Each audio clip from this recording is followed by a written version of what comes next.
forcément d'optimisation qui peut aboutir à des suppressions de postes. Absolument. Et moi, j'ai un peu ce problème de conscience-là, c'est qu'on Ouais. dit, oui, il y a une valeur ajoutée clairement par rapport au domaine où on l'a fait, mais quel est l'impact de ça sur la valeur de la personne qui, lui, perd son travail? Absolument. Et je n'ai pas la réponse. Je l'ai. Voilà. Parce qu'on me la pose à chaque fois. Donc on est en France, on est dans un pays où on a ces questions qui reviennent régulièrement. On a des politiques qui ne savent pas ce que c'est que l'industrie. Ils ne comprennent pas. Quand vous regardez sur 577 députés français, il y en a 20 qui viennent du monde de l'entreprise. Et dans ces 20-là, il n'y en a pas 5 qui viennent du monde de l'industrie. Et il y a des choix. C'est-à-dire qu'à un moment, quand vous êtes dans une usine de jambon et que vous supprimez les 3 postes, vous dites, bah oui, mais c'est simple, aujourd'hui on est en France, on fait de la charcuterie, et les hypermarchés, ils en achètent en Pologne.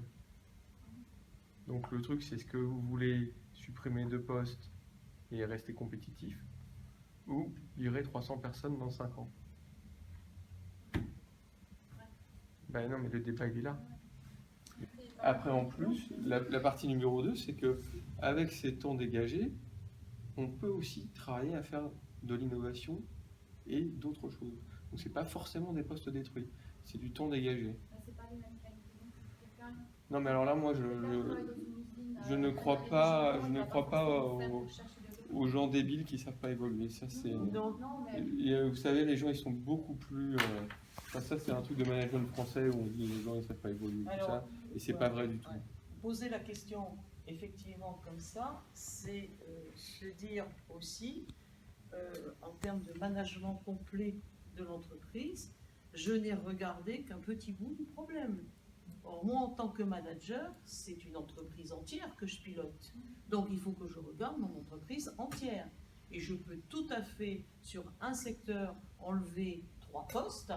Et ces 3 postes, mais parce que je vais faire le même travail dans tous les secteurs de mon entreprise, les 3 postes-là, ils vont se retrouver ailleurs.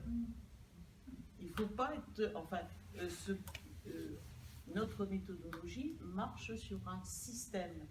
Et le drame, effectivement, de beaucoup de nos managers, c'est qu'ils ont des œillères. Moi, je voudrais mettre un truc en plus, c'est qu'il y a 3 points dans le raisonnement valeur, et le 3e, c'est avec les parties prenantes. C'est-à-dire qu'on ne peut pas bosser sur un sujet sans les gens concernés. Qu'est-ce qui se passe quand la personne concernée se rend compte? Vous vous rappelez, j'ai dit que l'expert il était devenu tout blanc. Hein? Dans cet exemple-là, je l'ai vécu en live. Il est devenu tout blanc, pourquoi? N'est-ce pas? Il s'est rendu compte qu'il ne sert à rien. Si on reste dans le processus aujourd'hui. Moi, je ne travaille pas contre lui et pour l'entreprise. Cet expert, c'est le seul expert de la banque qui, depuis 30 ans, traite du travail des dossiers de prêt. Et tout d'un coup, il devient inutile? C'est pas possible. Et je suis en train de travailler avec un monsieur qui est le cœur du dispositif, et le résultat, c'est que lui va se faire virer. C'est inacceptable. Enfin, éthiquement, c'est intenable. Je peux pas. Et le jour où ce type se rend compte qu'avec ce qu'il a dit et ce qu'il a compris, il est en train de tuer son job, qu'est-ce qui va se passer dans la demi-seconde qui suit? Il va faire tout ce qu'il faut pour que ça ne se passe pas. D'accord? Ma position éthique, elle n'est pas juste je ne veux pas faire du mal aux gens. C'est un oui, d'accord, ça c'est mes valeurs. Maintenant, si on rend inutile une compétence qui a été utile jusque-là, parce qu'elle n'était pas au bon endroit, et que la conséquence est qu'un monsieur va se faire virer parce qu'il a compris que l'organisation n'utilisait pas sa compétence comme elle est pertinente, c'est imbécile. Donc, je pars avec l'a priori que si je travaille avec une partie prenante, je travaille pour la partie prenante. Quand dans l'exemple des jambons, là, on a enlevé des postes dans le camion, les mecs, ils ne prennent plus. Je dis, mais on travaille pour eux. Qu'est-ce que c'est que ce poste débile où on leur fait se démonter l'épaule? Ils peuvent faire autre chose d'intelligent quelque part. C'est pas juste supprimer des postes. C'est juste un poste idiot au XXIe siècle qu'avec un peu de jugeote, on peut rendre évident qu'il est inutile. Et l'expert, c'est la même chose. Il ne fait pas des trucs inutiles, c'est juste qu'on peut le faire tellement plus simplement. La question qui se pose, c'est comme je travaille avec ce monsieur-là, qu'on a mis en évidence que sans lui, ça pourrait se faire, comment je peux le rendre moteur pour qu'il ait envie que ça se passe? C'est-à-dire, c'est pas que à l'entreprise que ça sert aussi à lui. C'est son gagne-pain, c'est sa vie, c'est son statut, c'est monsieur crédit de la banque. Il n'y a que lui qui a le droit de décider. Et tout d'un coup, on dirait non, l'agent il sait faire, et c'est le système d'info qui va faire. Comment est-ce qu'on peut utiliser la question à quoi ça sert à ce monsieur-là et remettre sa compétence, son statut, pour que ça redevienne utile à la banque? Eh bien, il s'est passé que quand on a compris que son boulot de traitement des dossiers, en fait, il était automatisable pour tout un tas de trucs, il allait être fait par un algorithme d'une simplicité apostolique par les agents. Maintenant, les agents, ils sont devant des gens. Comment on réagit par rapport à quelqu'un qui est dans un cas qui ne rentre pas? Comment on forme l'agent pour utiliser le truc et faire passer des infos? Ou comment on fait? Qui peut savoir? Qui a la compétence pour aller former les agents? Qui a la compétence pour traiter les dossiers qui ne passent pas la règle de décision? Parce que machin. Donc il faut un processus de traitement des dossiers touchy. Qui sait le faire? Pas l'algorithme, l'expert.